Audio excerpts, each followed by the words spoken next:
Hi everybody, this is your educator Shubham Pathak. जो बच्चे class 10th में 2021 टू एंड 2022 बैच में आए हैं, कंग्रेचुलेशंस। आपके बोर्ड एग्जाम्स इंशाल्लाह कैंसिल नहीं होंगे और हम सबको पेपर देने के में काफ़ी मज़ा आएगा। हम खूब तैयारी करेंगे अच्छे से और खूब अच्छे अच्छे नंबर लाएंगे, ठीक है। So with this hope and wish let begin this new academic year with the most important chapter of your class 10 history. CBSE वाले बच्चों, ये नेशनलिज्म इन इंडिया वो चैप्टर है जो पिछले साल सिलेबस रिड्यूस होने के बाद भी नहीं कटा था। इसका एक छोटा सा पोर्शन भी नहीं कटा था आपकी बुक से, तो काफ़ी इंपॉर्टेंट चैप्टर है।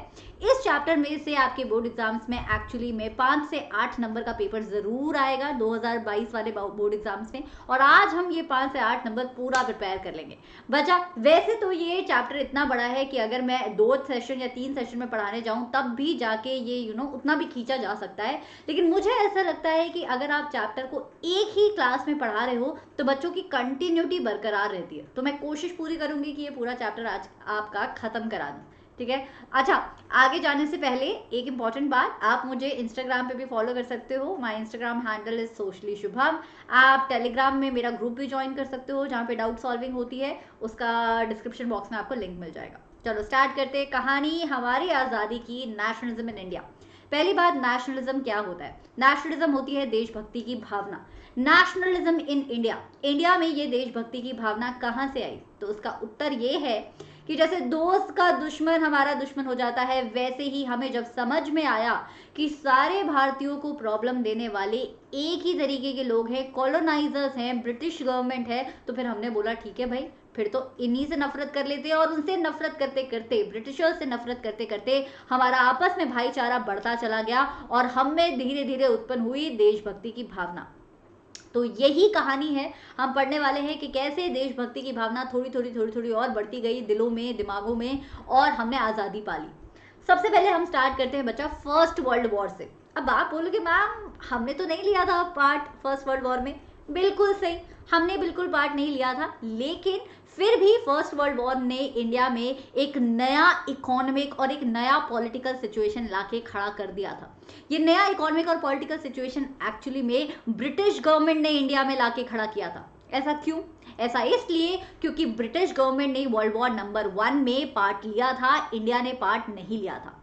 1914 में जब ये लड़ाई शुरू हुई तो ऐसा देखा गया कि ब्रिटिश गवर्नमेंट ने इंडिया के डिफेंस पे, इंडिया की आर्मी पे अपना खर्चा बढ़ा दिया। आप बोलोगे हमारी आर्मी से उनका क्या काम? भाई हमारे यहाँ के लोगों का ही तो वो फोर्स्ड रिक्रूटमेंट कर रहे थे, भारत के लोगों को अपनी तरफ से लड़वा रहे थे। फर्स्ट वर्ल्ड वॉर में लोग हमारे मर रहे थे, जीत उनकी हो रही थी, राइट। तो हम डिफेंस का एक्सपेंडिचर बढ़ा दिया और पैसा लूटने के लिए, क्योंकि उन्हें लड़ाई में ज़्यादा पैसा चाहिए था, तो हमारे देश में से और पैसा लूटने के लिए उन्होंने हम पे इनकम टैक्स इंट्रोड्यूस कर दिया।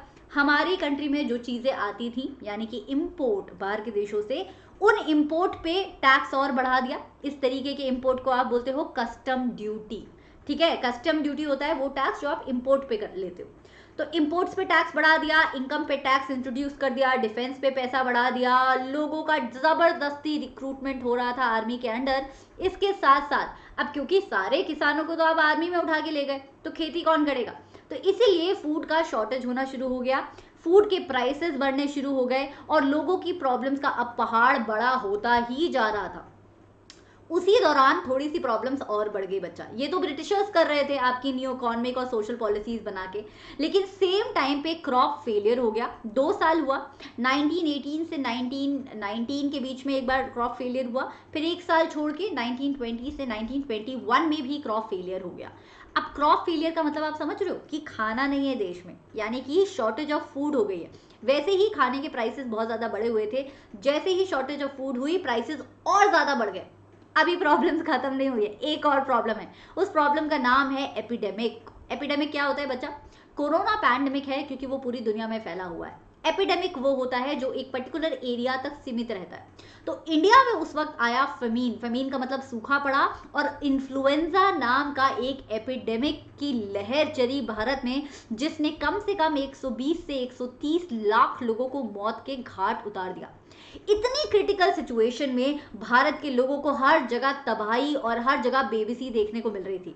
तब लोगों ने सोचा कि अब हमें एक मसीहा चाहिए, अब हमें एक ऐसा लीडर चाहिए जो भारत को आज़ाद करवा सके। भारत की ख्वाहिश पूरी हो गई क्योंकि महात्मा गांधी 1915 जनवरी में भारत लौट आए। वो इससे पहले कहाँ थे? वो इससे पहले साउथ अफ्रीका में बैठे हुए थे, वहां पे अपार्थाइड मूवमेंट में पार्ट ले रहे थे।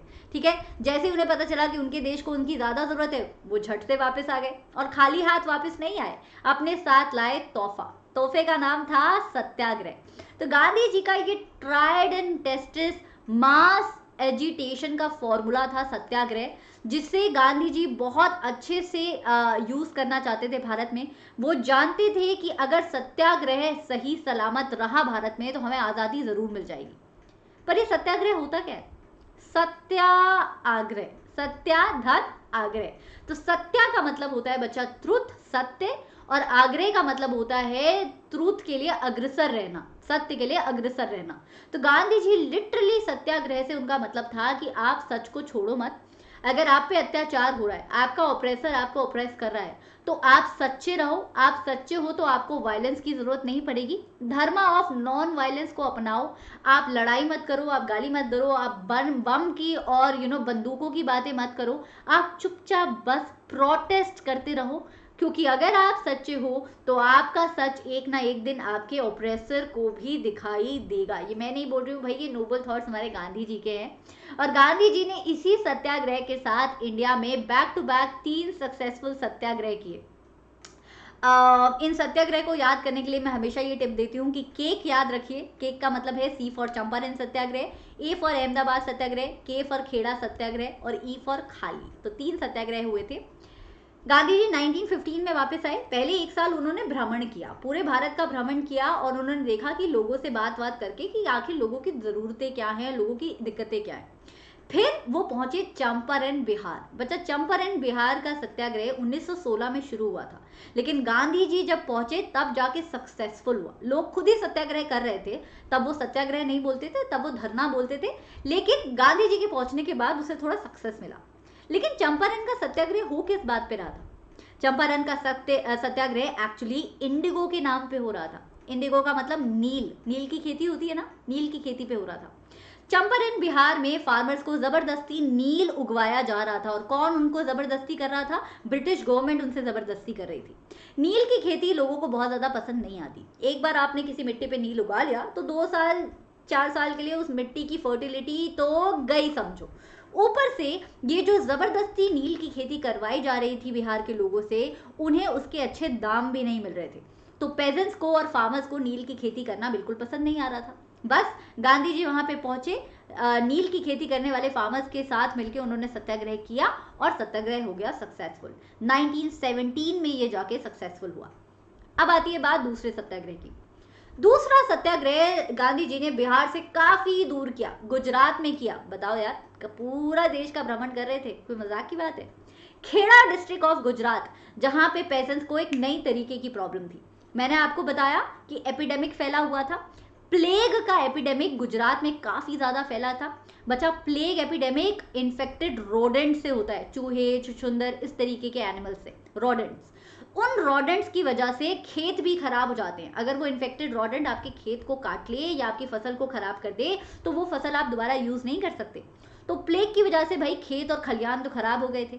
तो जब खेत ही खराब हो गए तो पेजेंट्स बेचारे क्या बेचेंगे, और बेचेंगे नहीं तो फिर पैसे कहाँ से आएंगे, और पैसे नहीं आएंगे तो ब्रिटिश गवर्नमेंट को रेवेन्यू कहाँ से देंगे, है ना? तो यही उनकी प्रॉब्लम थी, स्पेशली गरीब पेजेंट्स की, कि गांधी जी हमारे पास इतने पैसे ही नहीं है कि हम ब्रिटिश गवर्नमेंट को दे पाए। गांधी जी ने बोला कोई बात नहीं, चलो सत्याग्रह करते हैं। खेड़ा में भी सत्याग्रह हुआ बच्चा, और फिर उनकी भी बात मान ली गई। ब्रिटिश गवर्नमेंट ने गरीब पेजेंट्स के ऊपर से रेवेन्यू कलेक्शन का भार हटा दिया। तो बैक टू बैक चंपारण के पेजेंट्स हैप्पी एंड खेड़ा के सत्याग्रह के बाद खेड़ा के पेजेंट्स हैप्पी। अब आती है बात तीसरे और फिनाले की। ये सत्याग्रह हुआ आपका अहमदाबाद में। ये इकलौता ऐसा सत्याग्रह था जो गांधी जी ने कॉटन मिल वर्कर्स के लिए किया था, पेजेंट्स के लिए नहीं किया था।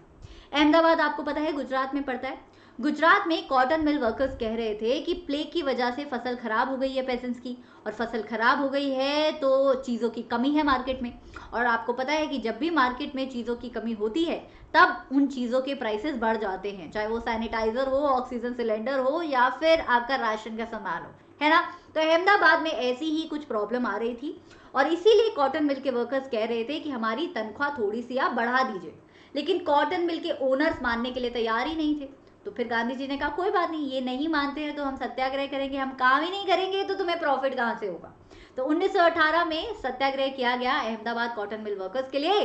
और आपको पता है क्या, 30% सैलरी इंक्रीमेंट हो गया था इन लोगों का। तो सत्याग्रह तो डेफिनेटली सक्सेसफुल था। तो तीनों चंपारण, अहमदाबाद और खेड़ा सत्याग्रह सक्सेसफुल तो हो गए। 1918 वाला है बाय द वे अहमदाबाद। लेकिन फिर भी गांधी जी की प्रॉब्लम्स कम नहीं हुई। क्यों? क्योंकि अब गांधी जी से ब्रिटिश गवर्नमेंट डरने लग गई थी। और इतना डरने लग गई थी गांधी जी और गांधी जी की सच की ताकत से कि ब्रिटिश गवर्नमेंट ने जल्दी जल्दी जल्दी जल्दी एक दूसरा घटिया एक्ट पास कर दिया। इस एक्ट का नाम था इंपीरियल लेजिस्लेटिव काउंसिल के द्वारा पास किया हुआ Rowlatt act. Imperial legislative council एक ब्रिटेन में बनी हुई एक ऑर्गेनाइजेशन थी जिसके अंदर भारत के भी मेंबर्स थे। वो लोग इंडिया पे डिसीजन लिया करते थे। बताओ, इंडिया पे डिसीजन ब्रिटेन के लोग ले रहे हैं ब्रिटेन से बैठ के, ये भी गलत बात है। बट एनीवे, और उस ऑर्गेनाइजेशन के भारतीय मेंबर्स ने बोला था कि ये रॉलेट एक्ट बिल्कुल भी अच्छा नहीं है, इसे आप मत पास करिए। लेकिन उन्होंने हमारे भारतीय मेंबर्स की बात सुने बिना रॉलेट एक्ट को पास कर दिया। रॉलेट एक्ट एक निहायती ऑप्रेसिव एक्ट था।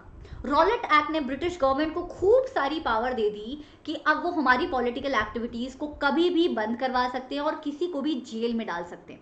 जो ये सत्याग्रह हो रहे थे बच्चा, अब उन सत्याग्रही को भी आप पकड़ के जेल में डाल सकते हो। आपको उन्हें कोई रीजन देने की जरूरत नहीं है। इनफैक्ट आप उन्हें प्रॉपर ट्रायल दिए बिना, प्रॉपरली कोर्ट ले जाए बिना, उनका जुर्म उन्होंने जुर्म किया है कि नहीं किया है, ये प्रॉपरली एक जजमेंट आए बिना उन्हें पनिशमेंट दे सकते हो। तो Rowlatt act gave enormous power to the British government. It gave enormous political power, to be precise. It actually allowed giving punishment to the political prisoners without proper trial of 2 years. यही तो चाहती थी British government कि सत्याग्रह किसी तरीके से बंद हो जाए। पर गांधी जी क्या चुप बैठने वाले थे? बिल्कुल भी नहीं। गांधी जी ने रॉलेट एक्ट का डट के सामना किया। उन्होंने बोला 6 अप्रैल को, अभी तक तो तुमने छोटे मोटे सत्याग्रह देखे हैं, 6 अप्रैल 1919 को मैं पूरे देश से गुहार लगाता हूं कि हम लोग हर जगह कर्फ्यू करवाएंगे, हम रैली निकलवाएंगे, हम रेलवे शट डाउन करेंगे, हम ऐसा प्रोटेस्ट करेंगे कि ब्रिटिश गवर्नमेंट देखती रह जाए। क्या वो सक्सेसफुल हुआ? जी। 6 अप्रैल 1919 को सारे दुकानदार, सारे भारत के लोग, सब लोग सड़कों पे थे, सब लोग प्रोटेस्ट करते हुए दिखाई दे रहे थे। ब्रिटिश गवर्नमेंट ने काफी कोशिश की कि वो इस नेशन वाइड सत्याग्रह को रोक दे, लेकिन ऐसा हुआ ही नहीं। तो ब्रिटिश गवर्नमेंट और चिढ़ गई, आग बबूला हो गई गुस्से में। और गुस्से में ऐसा ही एक ब्रिटिश सर्वेंट जिसका नाम जनरल डायर था, उसने कुछ ऐसा कर दिया जो हम आज तक भूल नहीं पाए हैं। जनरल डायर एक एक काफी एरोगेंट व्यक्ति था। जनरल डायर को ये बात बिल्कुल पसंद नहीं आई कि भारतीयों ने नेशन वाइड सत्याग्रह कैसे किया, और कौन है ये गांधी जो एकदम से आके हमारे देश में, मतलब भारत में आके हड़कंप मचा रहा है। तो जनरल डायर ने गुस्से में, जलन में, या आप जो वर्ड बोलना चाहते हो आप बोल सकते हो, लेकिन उसने भारतवासियों को सबक सिखाने के लिए, to produce a moral effect in the Indians, उसने जलियांवाला बाग हत्याकांड किया। पता है कैसे किया? जनरल डायर ने चुपके से पूरे पंजाब में मार्शल लॉ लगा दिया। मार्शल लॉ का मतलब अब लॉ एंड ऑर्डर आर्मी के हाथ में है, पुलिस के हाथ में नहीं है। बच्चा, जब मार्शल लॉ लगा होता है ना, तो फिर कर्फ्यू होता है ना। कर्फ्यू होता है तो आप झुंड बना के कहीं पे इकट्ठा नहीं हो सकते, पुलिस आपकी पिटाई लगा देगी। लेकिन मार्शल लॉ की खबर ही नहीं मिली लोगों को पता ही नहीं था कि भाई पूरे पंजाब में मार्शल लॉ लगा हुआ है, हम झुंड बना के कुछ प्रोटेस्ट नहीं कर सकते, हम झुंड बना के बातें नहीं कर सकते, त्योहार सेलिब्रेट नहीं कर सकते। इस बात की लोगों को खबर ही नहीं थी कानो कान। लोग तो अपना मस्त 13 अप्रैल बैसाखी के दिन जलियांवाला बाग में बैसाखी मनाने गए हुए थे। खूब सारे लोग आए थे, बच्चे, बूढ़े, जवान। वहां पे कुछ प्रोटेस्टर भी थे जो आपस में बात करने गए थे। लेकिन यही तो चाहता था जनरल डायर। जनरल डायर ने जलियांवाला बाग में बैसाखी समारोह का फायदा उठाया। वहां पे वो अपनी फौज लेके घुस गया। उसने वहां के सारे एग्जिट इलाकों को बंद कर दिया और उसने लोगों को चेतावनी दी कि आपके पास चंद मिनट है, मैं फायरिंग शुरू करने वाला हूं। अगर आप यहां से अपनी जान बचा के भागना चाहते हो तो ये रही ऊंची सी दीवार, टापनी है तो टाप लो। लोगों ने काफी कोशिश की बच्चा दीवार को टापने की, लेकिन कई लोग उसमें मारे गए। 300 से 400 लोगों की मौत हुई, निहत्थे मारे गए, इनोसेंट पीपल डाइड, छोटे छोटे बच्चे मारे गए, उनके माँ बाप मारे गए। और आज भी जलियांवाला बाग जो एक कंपाउंड एरिया है, एक ग्राउंड है बेसिकली, वहाँ पे आप जाओगे तो दीवारों में गोलियों के निशान आपको देखने को मिलेंगे। तो जलियांवाला बाग वो मैसेकेयर था। मैसेकेयर का मतलब होता है बच्चा, जब एक बहुत मार्च स्केल पे आप मारते हो लोगों को, उसे मैसेकेयर बोलते हैं, हत्याकांड बेसिकली। तो वो मैसेकेयर था जो आज भी हमारे दिल में उतना ही दहकता है जितना पहले दहकता था। और जलियांवाला बाग के बाद तो मतलब जनरल डायर तो चाहता ही था डराना, लोग डरने भी लग गए जनरल डायर से। वो यही चाहता था कि सारे सत्याग्रही के दिलो दिमाग में वो एक मॉरल इफेक्ट प्रोड्यूस कर दे, लोगों को डराए धमकाए। और भारत वाले क्या मानने वाले थे? बिल्कुल नहीं। भारत वालों को इतना बुरा लगा जब उनके चहीते देशवासियों को ऐसे मारा गया, स्पेशली नॉर्थ इंडिया। बहुत सारे प्रोटेस्ट हुए, लोग पुलिस से झड़पने लग गए। जिनके घर के लोग मरे थे वो तो झड़प ही रहे थे, लेकिन बाकी लोग भी सपोर्ट में काफी आवाज उठा रहे थे। गवर्नमेंट को तो मौका मिल गया ब्रूटल रिप्रेशन करने का। यहाँ सत्याग्रही लोग पुलिस से लड़ाई कर रहे थे, वहां पुलिस सत्याग्रही को पिटाई कर रही थी। पता है क्या करती थी पुलिस बोलती थी अपनी नाक रगड़ो जमीन पे, पुलिस बोलती थी क्रॉल करके दिखाओ, बच्चों की तरह घुटनों के बल चल के दिखाओ, सलाम ठोको हमें। तो मतलब आप एक तो मारा पीटी कर रहे हो, आप बदतमीजी कर रहे हो औरतों के साथ, बच्चों के साथ, आदमियों के साथ, उसके साथ साथ आप ह्यूमिलिएट कर रहे हो, आप घमंड तोड़ रहे हो भारत वालों का। तो ये गांधी जी को ये बात बहुत चुभी, और गांधी जी ने फिर सोचा कि यार अब कुछ बहुत बड़ा करना पड़ेगा, अब छोटी मोटी सत्याग्रह से काम नहीं चलेगा, अब कुछ पूरे देश के लिए होगा। और उसी दौरान गांधी जी चले गए घनन चिंतन मोड में कि अब मैं चलो I will come up with a strategy कि अब आगे क्या करना है। तब जब गांधी जी ये सब सोच रहे थे, तब देश में एक और इशू चल रहा था। इशू का नाम है खिलाफत इशू। ये देश के मुस्लिम सेक्शन ऑफ द सोसाइटी इसमें ज्यादा इन्वॉल्व था। खिलाफत इशू किसके लिए हो रहा था बच्चा? खिलाफत इशू खलीफा के लिए हो रहा था। थोड़ा सा फ्लैशबैक में चलते हैं। मैंने बताया था ना फर्स्ट वर्ल्ड वॉर हो रही थी, फर्स्ट वर्ल्ड वॉर में ब्रिटेन ने पार्ट लिया था, ब्रिटेन फर्स्ट वर्ल्ड वॉर जीत भी गया था। यूरोप बेसिकली यूरोप के बड़े बड़े देश फर्स्ट वर्ल्ड वॉर जीत गए थे, और उसके बाद जो भी दूसरे ग्रुप के जितने कंट्रीज थे उन पे वो यूरोप के देश कब्जा जमाना चाह रहे थे। तो फर्स्ट वर्ल्ड वॉर के बाद यूरोप के देशों ने ऑटोमन एम्पायर, जो आज टर्की कहलाता है, टर्की पे अपनी एक गंदी सी so called peace treaty impose कर दी। लोगों को समझ ही नहीं आया कि वो पीस ट्रीटी तो अच्छी कम थी, बुरी ज्यादा थी। पीस ट्रीटी के अंडर जो ऑटोमन एम्पायर का खलीफा होता है, जो पूरी दुनिया के मुस्लिम्स का स्पिरिचुअल लीडर कहलाता है, उनको वो लोग तंग कर रहे थे। तो आप सोचो, आपने वर्ल्ड वॉर नंबर 1 से टर्की में जाके खलीफा को तंग किया, और खलीफा के लिए पूरी दुनिया के मुस्लिम्स ने अपनी आवाज उठाई। इंडिया के मुस्लिम्स भी पीछे रहने वाले नहीं थे, उन्होंने भी अपनी आवाज उठाई। उन्होंने खलीफा के सपोर्ट में बनाई खिलाफत कमेटी। एक सेकंड रुको। अच्छा यहाँ पे नहीं दिया हुआ है, लेकिन मैं बता देती हूँ। 1919 मार्च बॉम्बे में खिलाफत कमेटी बनी थी। इसके 2 लीडर्स हुआ करते थे, मोहम्मद अली, शौकत अली। जब खिलाफत इशू की बात गांधी जी को पता लगी, तो गांधी जी को लग गया कि ये परफेक्ट अपॉर्चुनिटी है। हिंदूज अपना अलग कांग्रेस के अंडर वो अपना अलग एजेंडा लिए बैठे हैं कि देश को आज़ाद कराएंगे, मुस्लिम्स जो है खिलाफत इशू में अपना हार्डवर्क दे रहे हैं, क्या बढ़िया हो जाएगा अगर हिंदूज और मुस्लिम को हम साथ में ले आए। तो गांधी जी को एक प्लान मिल गया था, और गांधी जी चल पड़े इस प्लान को एग्जीक्यूट करने। ये जो खिलाफत कमेटी बनी थी बॉम्बे, और ये जो 2 नाम मैं आपको बता रही हूँ, मोहम्मद अली, शौकत अली, गांधी जी इनके पास गए और गांधी जी ने अपना आइडिया पिचन किया। इन लोगों को भी इनका आइडिया बहुत पसंद आया गांधी जी का, और ये लोग गांधी जी के साथ कांग्रेस से मिलने चले गए। सितंबर 1920 को गांधी जी, मोहम्मद अली, शौकत अली इंडियन नेशनल कांग्रेस के सेशन में बैठे, जहां पे हिंदूज और मुस्लिम्स की दोस्ती कराई गई।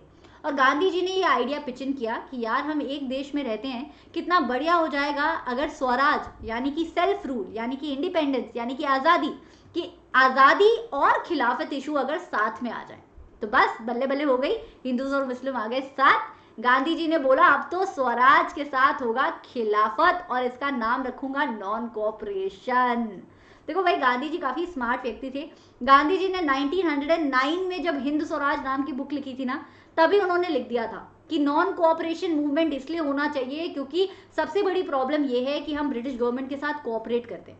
भाई आपको खुद की सरकार पसंद नहीं है तो सरकार के खिलाफ आवाज कौन उठाएगा? आप ही तो उठाओगे, या बाकी देशवासियों से या बाकी दुनिया के नेशन से एक्सपेक्ट करोगे कि वो आपकी सरकार को आके डांट डपट लगाए? नहीं। तो गांधी जी ये बात जानते थे कि हम लोग ब्रिटिश गवर्नमेंट को कभी कुछ बोलते नहीं है, इसीलिए वो हम पे ज्यादा हुक्म चलाते हैं। इसीलिए गांधी जी ने जब खिलाफत इशू और स्वराज इशू को मिक्स किया तो मूवमेंट का नाम रखा नॉन कोऑपरेशन मूवमेंट। चमका कि नहीं? राइट। नॉन कोऑपरेशन में स्वराज भी था इंडियन नेशनल कांग्रेस का, और खिलाफत इशू भी था आपका खिलाफत कमेटी का। नॉन कोऑपरेशन शुरुआत हुई इसकी सरेंडरिंग ऑफ द टाइटल्स। उस जमाने में ब्रिटिश गवर्नमेंट जो हमारे इंडिया के जो अमीर अमीर लोग होते थे या जो प्रोमिनेंट आर्टिस्ट होते थे, उन्हें ना टाइटल दे दिया करते थे, सर, मैडम, रॉयल टाइटल्स, ऐसे थोड़ा सा उन्हें खुश रखने के लिए उन्हें टाइटल दे दिया करते थे, गरीबों को कुछ नहीं देते थे। तो गांधी जी ने बोला सबसे पहले तो ये जो ब्रिटिश गवर्नमेंट के दिए हुए टाइटल से आप लोग इतना खुश होते हैं ना, पहले इसको आपको सरेंडर करना पड़ेगा, मतलब त्यागना पड़ेगा। क्योंकि जिस गवर्नमेंट के खिलाफ आप लड़ने की कोशिश कर रहे हो उस गवर्नमेंट के दिए हुए टाइटल तो रख नहीं सकते, है ना। तो बस एनसीएम हो गया। जैसे रविंद्रनाथ टैगोर को दिया हुआ था, ऐसे बहुत सारे इंडियंस को दिया हुआ था, उन सारे लोगों ने अपने अपने टाइटल, अपने अपने ऑनर्स त्याग दिए। दूसरे स्टेप में एनसीएम में क्या हुआ, सारी की सारी सिविल सर्विसेज, सारी की सारी पुलिस, सारी के सारे कोर्ट्स, स्कूल्स, कॉलेजेस, इन सबको भी बॉयकॉट कर दिया गया। क्योंकि क्या फायदा ना ऐसे इंस्टीट्यूट्स में जाने का जो ब्रिटिश गवर्नमेंट ने चलाए हुए हैं, आपकी कंट्री के खुद के तो है नहीं, किसी भारतीय ने थोड़ी बनाए थे ये इंस्टीट्यूट्स, तो ये सब भी त्याग दिया गया। और गांधी जी पहले से सोच के बैठे थे अगर नॉन कोऑपरेशन नहीं चला तो इससे भी बड़ा एक मूवमेंट चलाऊंगा जिसका नाम होगा सिविल डिसोबीडियंस मूवमेंट। चलो उसकी कहानी हम बाद में पढ़ेंगे। लेकिन गांधी जी तो निकल पड़े मोहम्मद अली और शौकत अली के साथ अपने पूरे भारत का भ्रमण लगाते हुए कि भारतवासियों को मैं सपोर्ट गैदर करता हूं, मैं अकेले सब कुछ नहीं कर सकता, हिंदूज और मुस्लिम दोनों का सपोर्ट मुझे चाहिए। तो वो निकल पड़े सपोर्ट के लिए। लेकिन इससे पहले कि नॉन कोऑपरेशन अच्छे से हो पाता बच्चा, एक प्रॉब्लम और आ गई। प्रॉब्लम का नाम था Indian national Congress. Indian national Congress को गांधी जी की ये बात समझ नहीं आ रही थी कि यार हम अगर इलेक्शंस में पार्ट नहीं लेंगे, काउंसिल इलेक्शंस में पार्ट नहीं लेंगे, पॉलिटिकल पावर अपने हाथ में नहीं लेंगे, तो फिर हम आज़ाद कैसे होंगे, है ना। उस पर काउंसिल इलेक्शंस चल रहे थे।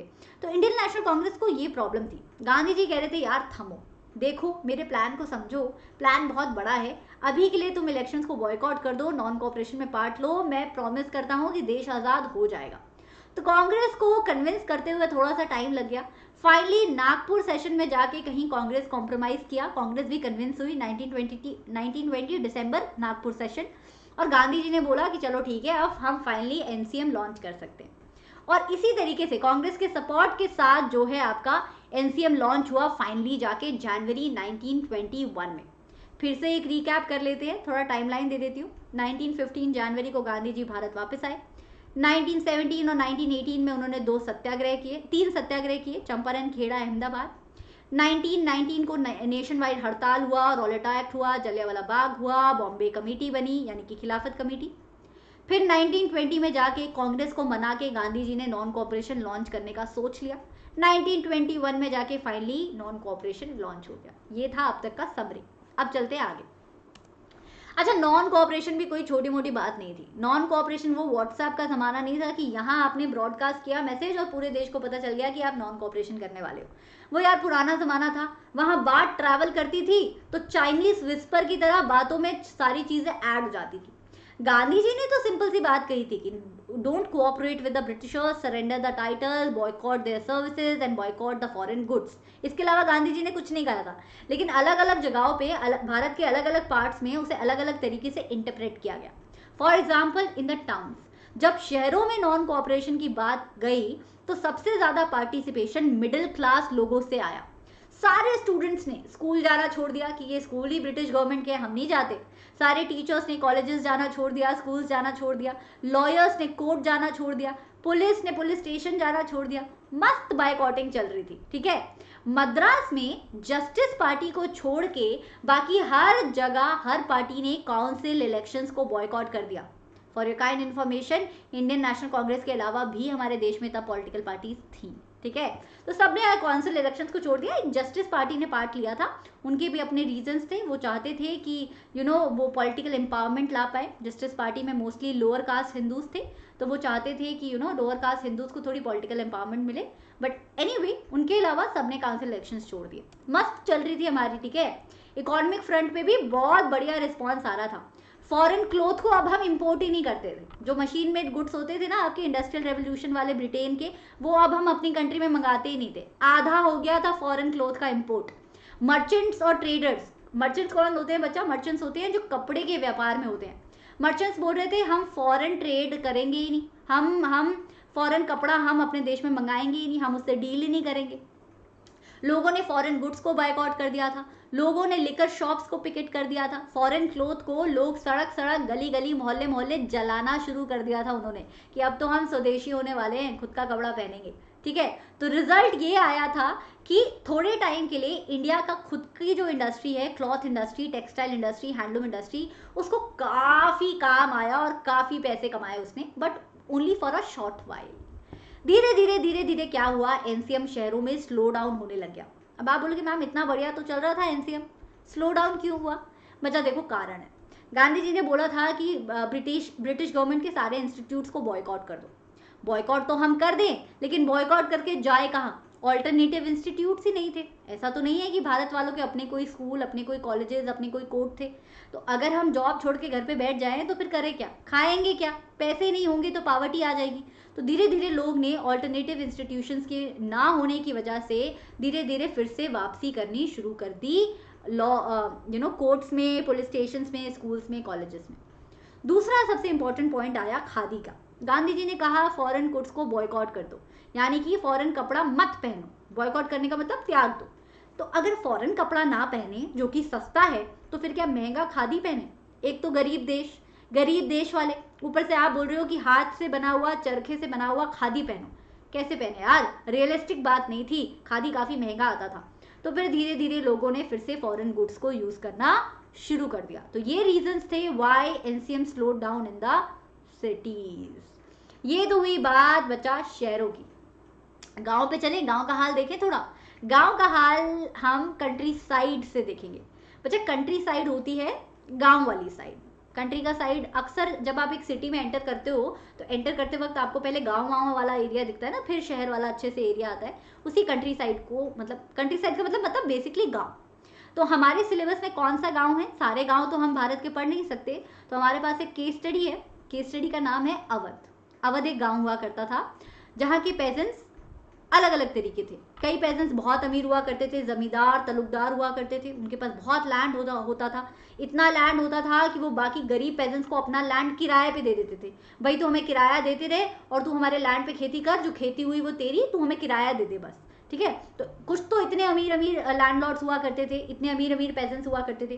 कुछ पेजेंट्स हुआ करते थे जो बहुत गरीब होते थे। ठीक है, तो गरीब पेजेंट्स की क्या प्रॉब्लम थी कि उन्हें अमीर पेजेंट्स बहुत तंग किया करते थे। अब आप बोलोगे मैम अमीर पेजेंट्स भी तो भारत वाले थे, वो क्यों तंग करते थे?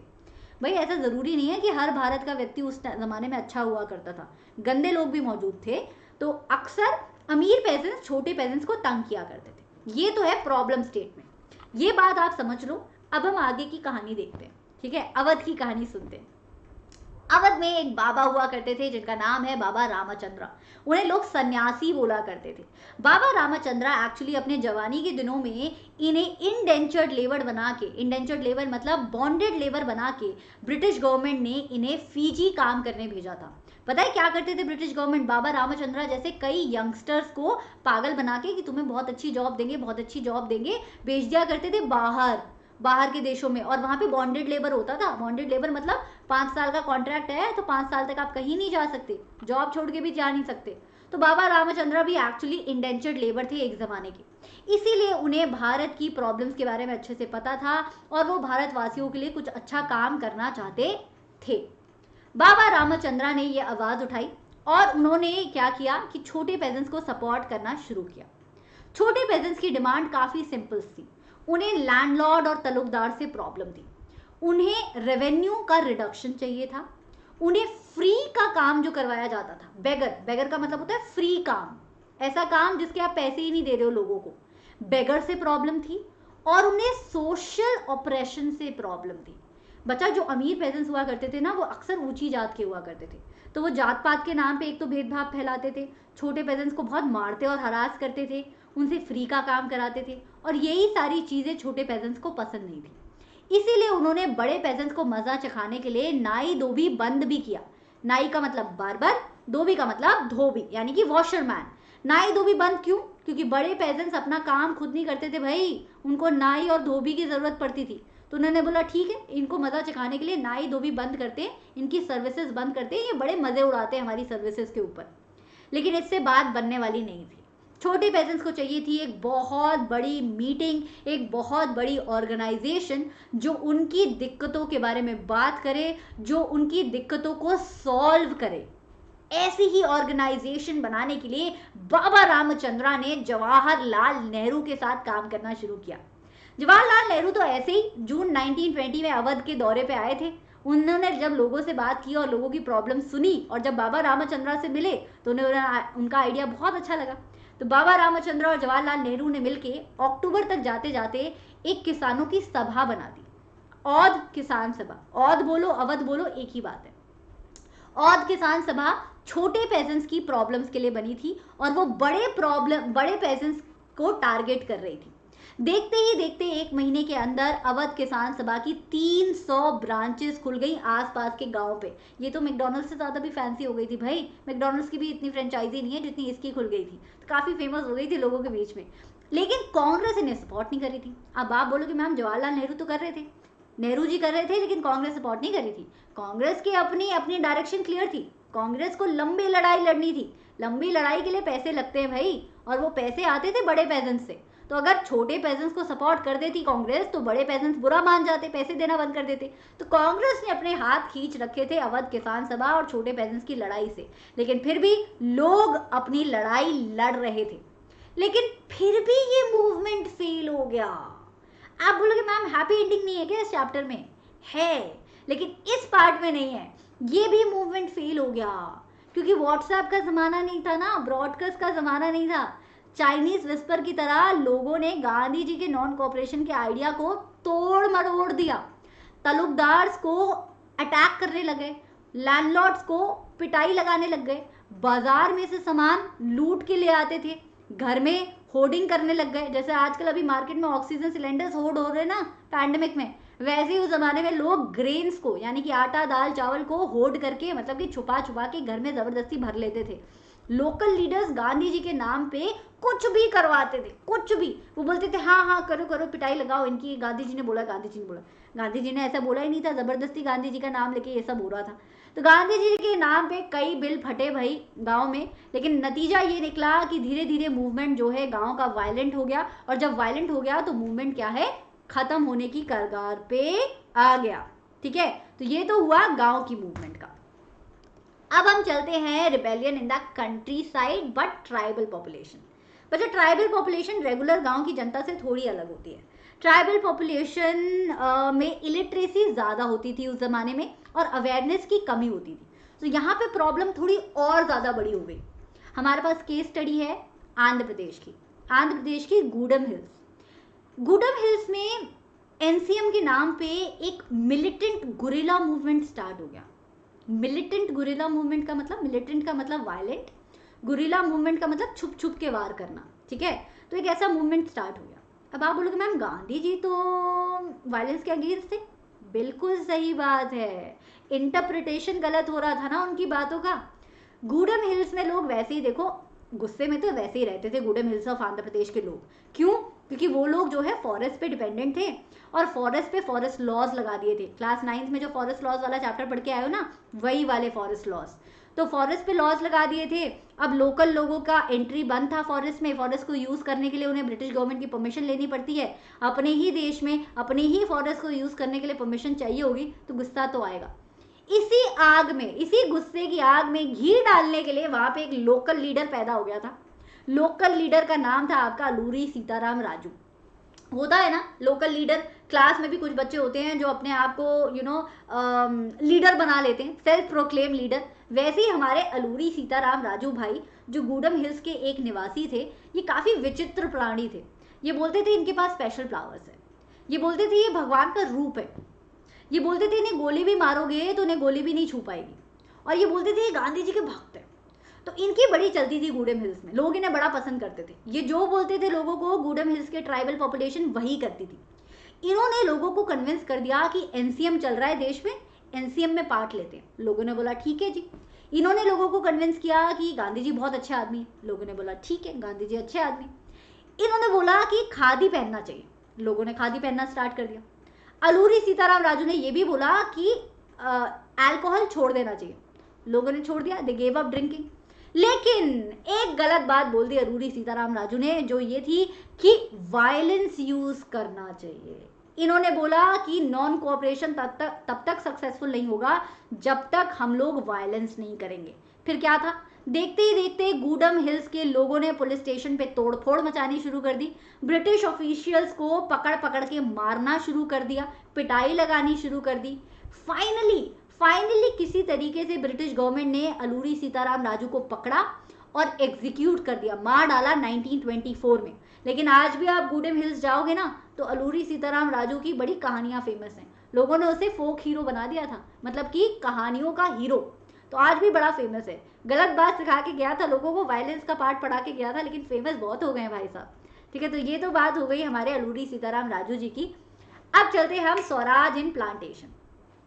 स्वराज का मतलब होता है कि देश आजाद होना चाहिए, लेकिन जब ये खबर एनसीएम की खबर प्लांटेशन वर्कर्स के पास पहुंची तब उन्होंने इसका कुछ अलग ही मतलब निकाला।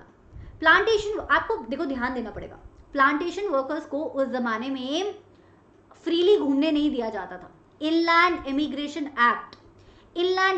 एक्ट ऑफ 1859 के तहत अगर आप एक प्लांटेशन वर्कर हो, चाय की खेती या कॉफी की खेती करते हो, प्लांटेशन में और भी क्रॉप्स आते हैं, एग्रीकल्चर चैप्टर में आप पढ़ोगे, लेकिन अगर आप एक प्लांटेशन वर्कर हो तो आप बिना ब्रिटिश गवर्नमेंट की परमिशन के आप जा नहीं सकते, कहीं भी नहीं जा सकते, अपने घर भी वापस नहीं जा सकते। तो जब ऐसे लोगों को स्वराज की बात सुनाई दी, जब ऐसे लोगों को नॉन कोऑपरेशन और गांधी जी की बात सुनाई दी, तो इन्होंने सोचा बल्ले बल्ले, अब तो हमें जब मन करेगा हम घर जाएंगे, हम तो फ्रीली घूमेंगे, हम तो अपने गांव वापस जाएंगे। और झुंड बना के ये सारे भाई बहन हमारे गांव की तरफ वापसी करने लग गए। ये थोड़ी बोला था गांधी जी ने, ये थोड़ी बोला था, गारंटी थोड़ी दी थी कि हमारी पिटाई नहीं लगेगी, पर ये लोग निकल लिए। अब निकले तो निकले, इनको लगा कि अब गई अथॉरिटी भाड़ में, अब हम घर जाएंगे, गांधी जी आ गए हैं, गांधी जी सबको लैंड देंगे अपने अपने गांव में। देख रहे हो, र्यूमर फैल रहे हैं ये कि गांधी जी आ गए हैं, गांधी जी सबको अपने अपने खेत दे देंगे, हम सब गांव में रहेंगे, खुशी खुशी रहेंगे। ऐसा कुछ था ही नहीं। और ये बेचारे पहुंचते कैसे अपने गाँव, नॉन कोऑपरेशन पूरे देश में चल रहा था, रेलवे की स्ट्राइक चल रही थी, स्टीमर की स्ट्राइक चल रही थी, पैदल थोड़ी पहुंचोगे घर। तो ये बेचारे इससे पहले कि अपने घर पहुंचते, एनसीएम के नाम पे पुलिस ने इन्हें पकड़ा और खूब सारी पिटाई लगा के वापस लाके प्लांटेशन में छोड़ दिया, बहुत पिटाई लगी इनकी। तो यहाँ पे भी मूवमेंट अनसक्सेसफुल हो गया। तो आपने देखा कि शहरों में मूवमेंट अनसक्सेसफुल हुआ क्योंकि खादी एक्सपेंसिव था और ऑल्टरनेटिव इंस्टीट्यूशन नहीं थे। गाँव में हुआ अनसक्सेसफुल क्योंकि वायलेंट हो गया था, होर्डिंग और लूटिंग चलने लग गई थी। ट्राइबल पॉपुलेशन में हुआ अनसक्सेसफुल क्योंकि अलूरी सीताराम राजू जैसे लोगों ने वायलेंस का पार्ट पढ़ाया था लोगों को। और प्लांटेशन वर्कर्स का हुआ अनसक्सेसफुल क्योंकि मिस इंटरप्रिटेशन के चक्कर में ये तो घर की ओर निकल गए थे और पिटाई लग के वापस आ गए थे। तो अनसक्सेसफुल तो एनसीएम जरूर हो गया, लेकिन बात ये नहीं है कि सक्सेसफुल हुए कि नहीं, बात ये है कि पहली बार पूरे देश ने एक इंसान के कहने पे डट के ब्रिटिश गवर्नमेंट का सामना किया। हमने स्वतंत्र भारत का नारा लगाते हुए अपने स्वतंत्र भारत का एक ख्वाब देखा और महात्मा गांधी की लीडरशिप में अब हमें ब्रिटिश गवर्नमेंट से डर नहीं लग रहा था। अब हम लोग आज़ादी पाने के लिए तैयार थे। ठीक है, तो डेफिनेटली एनसीएम थोड़ा ऑफ ट्रैक हो गया, लेकिन देर आए दुरुस्त आए। अच्छा, एक और इंसिडेंट हुआ था जिसके बाद तो मतलब गांधी जी ने हाथ जोड़ लिए भारत वालों के सामने कि भाई एनसीएम मैं कॉल ऑफ करता हूँ। इसका नाम है चौरी चौरा। चौरी चौरा में जो सत्याग्रही हैं वो बैठ के सत्याग्रह कर रहे थे एनसीएम के अंडर, नॉन कोऑपरेशन के अंडर। पुलिस वालों ने उन पे लाठी चार्ज करना शुरू कर दिया। ठीक है, गोरखपुर में है by the way Chauri Chaura. ठीक है, तो पुलिस वालों ने उन पे लाठी चार्ज करना शुरू कर दिया। लोगों को भी गुस्सा आ गया, लोग भूल गए गांधी जी, लोग भूल गए नॉन कोऑपरेशन होता है, अहिंसा होता है, अहिंसा परमो धर्म, सब भूल गए भाई। लाठी चार्ज जैसे ही उन पे होना शुरू किया, लोकल लोगों ने पुलिस स्टेशन में आग लगा दी। अब पुलिस स्टेशन में आग लगाने तक ठीक है, लेकिन पुलिस स्टेशन में पुलिस वाले भी थे, तो कुछ 21 और 22 पुलिस वाले पुलिस स्टेशन के साथ जल के मर गए। जब गांधी जी को ये बात पता चली तो गांधी जी को बड़ा बुरा लगा, क्योंकि गांधी जी वायलेंस को सपोर्ट कभी भी नहीं करते थे। तो गांधी जी ने चौरी चौरा 1922 के इंसिडेंट के बाद नॉन कोऑपरेशन को कॉल ऑफ कर दिया, मतलब कि बंद कर दिया, और गांधी जी काफ़ी उदास हो गए। तो this was all for today. I guess non cooperation खत्म हो गया है मैंने। अगले क्लास में मैं आपको सीडीएम भी पूरा खत्म करा दूंगी। I hope you enjoyed the session बच्चा। Don't forget to subscribe to the channel and also follow me on Instagram on socially Shubham, और टेलीग्राम का लिंक आपको नीचे डिस्क्रिप्शन बॉक्स में मिल जाएगा। एक और बात बता देती हूँ, क्या क्या इंपॉर्टेंट टॉपिक्स हैं आज के, वो मैं एक बार आपको समराइज करा देती हूँ। कमेंट में मुझे बताना सेशन कैसा लगा, चैप्टर समझ आया कि नहीं। कहानी की तरह अभी पढ़ा रही हूँ, क्योंकि अभी हमें कहानी की तरह याद करना ज़्यादा ज़रूरी है। बाद में धीरे धीरे एकेडमिक ईयर में मैं आपको क्वेश्चंस भी कराऊंगी, मैप भी कराऊंगी, सब कुछ कराऊंगी, डोंट वरी अबाउट इट। अब आपको इंपॉर्टेंट क्वेश्चन बता देती हूँ। एक ऐसा पहला वाला क्वेश्चन बहुत इंपॉर्टेंट है कि क्या इकोनॉमिक और नई पॉलिटिकल सिचुएशन डेवलप हुई। ठीक है, पहली स्लाइड दूसरी स्लाइड जो पढ़ाई थी। सत्याग्रह का मतलब इंपॉर्टेंट है, सत्याधन आग्रह और नॉन वायलेंस और ट्रूथ, ऑपरेसर ऑपरेसिव जो भी पढ़ाया वो वाला। तीसरा आपका इंपॉर्टेंट है चंपारण, अहमदाबाद और खेड़ा सत्याग्रह के रीजंस। जलियांवाला बाग, मैसेगेर पे शॉर्ट नोट आ सकता है। खिलाफत कमेटी कहाँ बनी थी, किसने बनाई थी, उस पर आ सकता है। कांग्रेस के सेशंस बहुत इंपॉर्टेंट है बच्चा। कैलकाटा सेशंस में सितंबर वाले में हिंदूज और मुस्लिम्स की दोस्ती हुई थी। नागपुर सेशन में एनसीएम अडॉप्ट हो गया था, और फिर फाइनली जनवरी 1921 में एनसीएम स्टार्ट हो गया था, राइट। तो ये कांग्रेस के सेशंस बहुत इंपॉर्टेंट है। इसके अलावा ये जो movement in cities, movement in town, ये सब जो पढ़ा है ये बहुत इंपॉर्टेंट है। दो तरीके के क्वेश्चन आते हैं कि describe what happened when NCM reach the cities, या फिर क्वेश्चन आता है कि मूवमेंट फेल क्यों हो गया। तो कहाँ कहाँ क्या क्या रीजंस थे मूवमेंट फेल होने के, ये आप ज़रूर जब आप नोट्स बनाओ तो इनका ख्याल रखना। This would be my tip for today's session. अगले सेशन के इंपॉर्टेंट क्वेश्चंस मैं आपको अगले सेशन में ज़रूर बता दूंगी।